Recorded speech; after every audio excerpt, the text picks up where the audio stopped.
Up. Everybody, this is Christian Chesson, aka Toyd, and I'm back here in GG&TO at the fabulous Madison Avenue Pub, and I'm sitting here with Karen Strawn, aka Girl Writes What. How's it going? It's going okay. You having a good time? In between the interviews. Are you enjoying the event so far? I am. It's been a lot of fun. It's been wonderful. It's actually a really nice sense of just community and warmth and just everybody just having fun, just getting along, communicating, getting to know each other. It's great. It's awesome. Well, I guess I should probably roll into my first question, which might actually be, a little, it might be relevant to that. What made you get interested in Gamergate to begin with? I think it was the overlapping issues. I sort of saw what was happening with Gamergate. It seemed to just reflect beautifully, dovetail beautifully with what has always happened to the men's rights movement and anti-feminist movements. You get lied about in the press. The mainstream just essentially just chooses a narrative and sticks with it. They don't reach out to the relevant people for comment. There's no counter narrative. There's no and they just go with this easy narrative of they're harming women. They're harming women, they're harming women, they're harming women. And it fell so in line with because even if Gamergate really didn't have anything to do with feminism in the very, very beginning, and I don't know that it did, in the very, very beginning, the Five Guys Burgers and Fries fiasco, the Zoe post and the Quinspiracy and all of that, even if that really didn't have anything necessarily to do with speaking out against feminism, the narrative that the media chose in order to end 4chan of all people, and Reddit and all of these groups was you're harming women, you're harming women, you're harming women, you're misogynists, you're horrible, you're evil, you're nasty, you deserve to be silenced. And it just was so similar to what has always happened to anti-feminists and what has always happened to men's rights activists that I think there was just this natural ability of MRAs and anti-feminists to see what was really going on. And that it was just the same old narrative wrapped in a fresh tortilla. Just that's all it was. So. Well, you've actually traveled quite a bit. You traveled across country to be with us here tonight. Why is Gamergate so important to you? I mean, not just, traveling across the country to be here, but you traveled to Florida to be at SPJ Airplay. You do a lot of traveling. For a lot of different things. I mean, it's not necessarily all Gamergate related, but you even at the Calgary Expo, you put up with a lot of shit there from the Calgary Expo. Why is Gamergate so important to you that you're willing to do all of this? Well, I mean, Gamergate is probably the first instance of an attempted takeover of a community by this narrative that met with immediate resistance, right? That did not meet, that was not greeted with, well, okay, you kind of have a point. Let's write some new rules. Oh, okay, we'll put in some new, guidelines and policies and things like that. It was really they got immediate pushback when they started doing that. When they started suggesting that, we need to put in all of these harassment policies and, it's all about hating women and all of it. There was immediate pushback. And you don't tend to see that. And because of the way the sort of the nerd community, and it's not just Gamergate, it's not just games, it's also comic books and, other sort of aspects of nerd culture. Because of the way that those communities harness the internet, I think that there was just this inevitable backlash that was going to come immediately from them because they have this sort of ability. Like, they go on 4chan, they're on 8chan, they're on Reddit, they're on all of these sites, that people who watch 2020 don't even know exist necessarily, right? And so essentially there was just this opportunity with this unique group of people to have an immediate backlash towards this narrative. And I think that's probably what makes them the sort of the fulcrum and maybe the pivot point of what's going to happen in the future.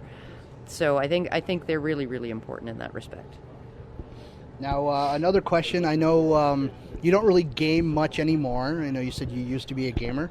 Is there any possibility that you could start gaming again? And if you are, is there anything that you see on the horizon that appeals to you? I don't think I would ever be able to start gaming again, just like as a regular hobby, just because I just have too many other things to do. But I think I would probably, if I was going to start gaming again, I wouldn't look for anything new. I'd probably go all the way back to, Super Mario Bros. For Super NES. I would go back to all of those sort of nostalgic games that I used to play all the time. So there's nothing wrong with retro. I mean, anybody who watches my channel knows I am a retro nerd. I love my retro games. So yeah, no, I absolutely, or maybe I'd try Ocarina of Time again and get frustrated with the Water Palace again, so, maybe. So, yeah. Have you ever played the Master Quest version of Ocarina of Time? No, I have not. Well, it might piss you off to find out that the Water Temple in the Master Quest is the easiest temple in the history of Legend of Zelda. What the fuck is that? Like, did they get so much backlash they just made it super easy, or what? No, it's just... I actually really loved... weird.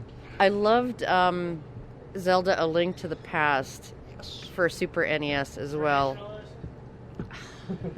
I can't help it. I like it, and I won't apologize for it. But no, I loved those games. I absolutely loved them. And like I said, I was gaming on the Commodore 64. Oh God, it wasn't called Mission Impossible. It was called Impossible Mission, and it started out with the evil scientist going, "We have a visitor.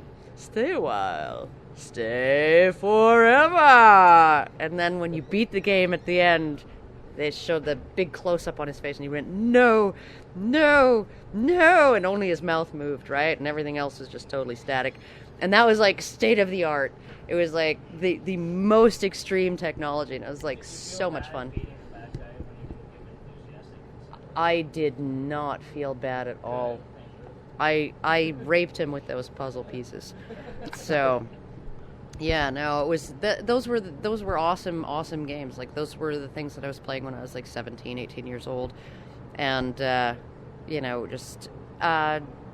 just there were other ones. Burger Time, like.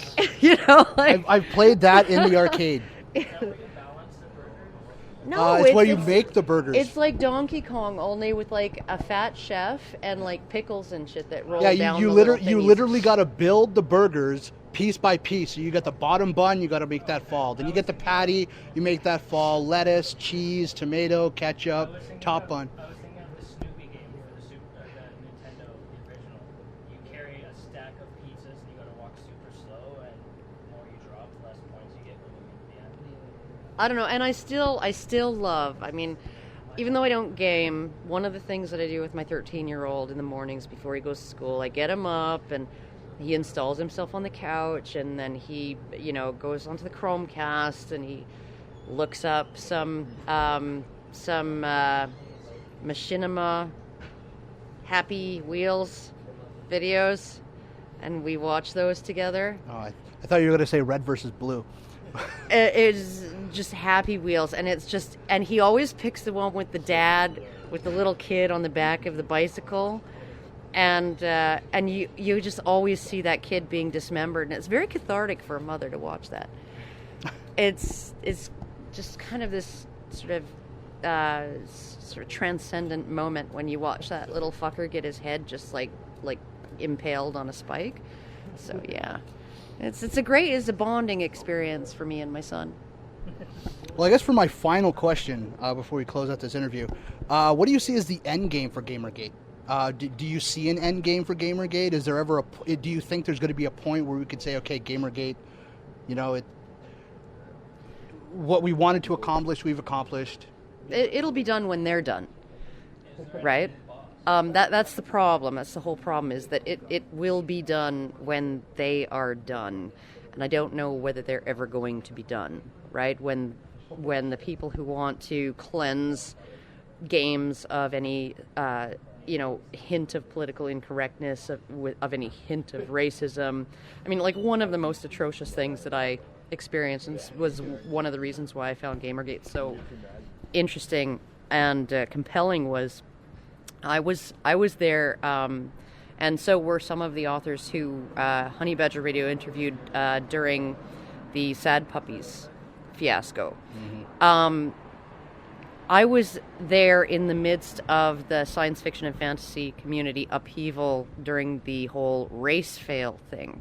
And you can go back, got to be about 10, 12 years ago, there was this huge kerfuffle over white authors writing colors of character and essentially culturally appropriating black culture and Asian culture and all of those things. And like, people were being criticized, people were being vilified, and the ridiculous thing about the race fail fiasco was that at the very end of it, what was decided was that white authors have an obligation to write colors of character, but simultaneously white authors have no right to write colors of character.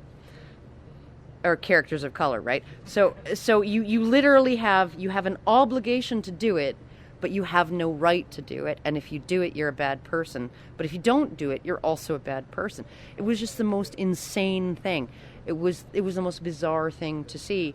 And when you look at a group of people or a set of ideologies that can hold those two ideas in their heads. White authors have an obligation to write characters of color, but they have no right to write characters of color. Like, where's the end point of that? I mean, I don't know that Gamergate's ever going to be able to just, put their hat on the hook, kick up their heels, crack a Miller, and just take it easy. I don't know that they're ever going to be able to do that. Okay, so if I could dissect that, would it be safe to say that what you're trying to say is Gamergate will be over when we reclaim creative freedoms for creators, developers, writers? Well, okay, Gamergate might be able to take a break when you reclaim those freedoms for writers and developers and creators.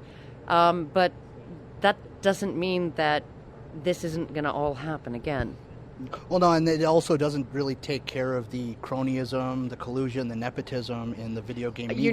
You're never going to get rid of that. You're never going to get, because it exists everywhere. It exists in politics, it exists in business, it exists in engineering, it exists in industry, it exists everywhere.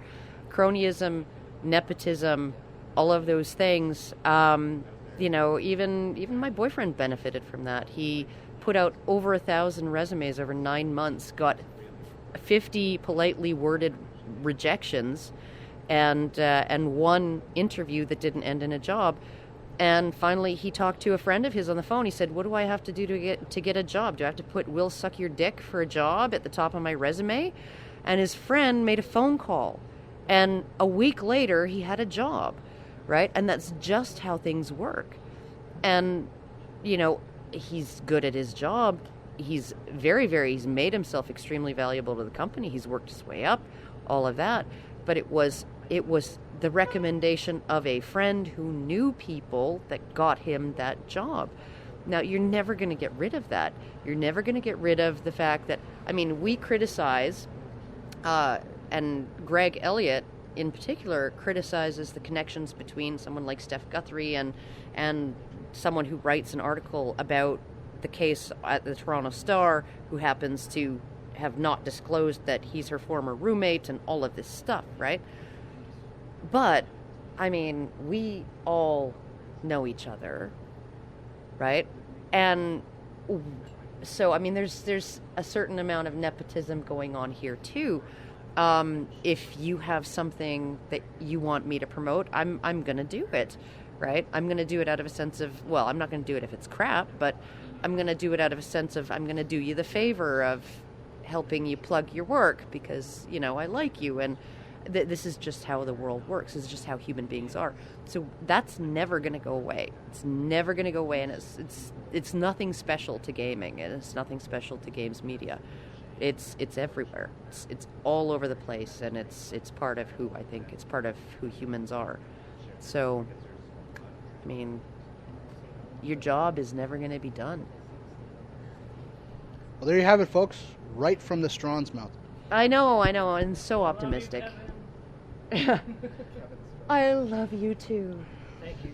I think that pretty much wraps it up. Thank you for the interview, and All right. thank you for coming out. Sorry if I bummed everyone out. But yeah, you're never going to be able to rest. Eternal vigilance. Well, you heard it here, folks. Gamergate is forever. There you Get used to it. go.